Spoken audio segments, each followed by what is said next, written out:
তাফসীরের সারসংক্ষেপ। এ কিতাব আল্লাহ প্রদত্ত, এতে সন্দেহের কোনো অবকাশ নেই।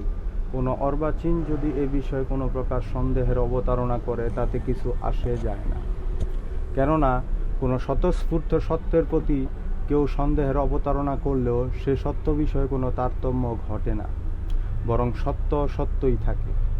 যারা আল্লাহকে ভয় করে এবং যারা অদৃশ্য বিশ্বাস স্থাপন করে, এই কিতাব তাদের জন্য পথ প্রদর্শক। অর্থাৎ যে সব বিষয় জ্ঞান ও পঞ্চেন্দ্র গ্রাহ্য অনুভূতির ঊর্ধ্বে, সেসব বিষয়কে আল্লাহ ও তার রাসূলের উক্তির পরিপ্রেক্ষিতে যারা সত্য বলে গ্রহণ করে এবং নামাজ কায়েম করে।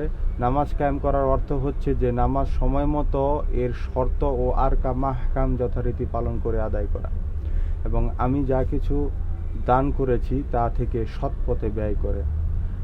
আর ওই সমস্ত লোক এমন যারা বিশ্বাস করে আপনার প্রতি অবতীর্ণ কিতাব এবং আপনার পূর্ববর্তী কিতাব সমূহে, অর্থাৎ কোরআনের প্রতি যাদের যেরূপ ঈমান রয়েছে তেমনি পূর্ববর্তী নবীগণের প্রতিও অবতীর্ণ কিতাব সমূহের ঈমান রয়েছে।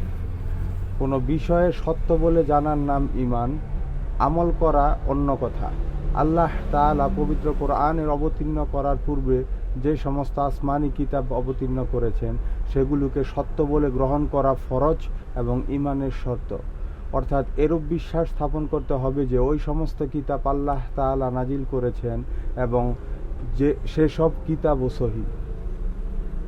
অর্থাৎ এরূপ বিশ্বাস স্থাপন করতে হবে যে ওই সমস্ত কিতাব আল্লাহ তাআলা নাজিল করেছিলেন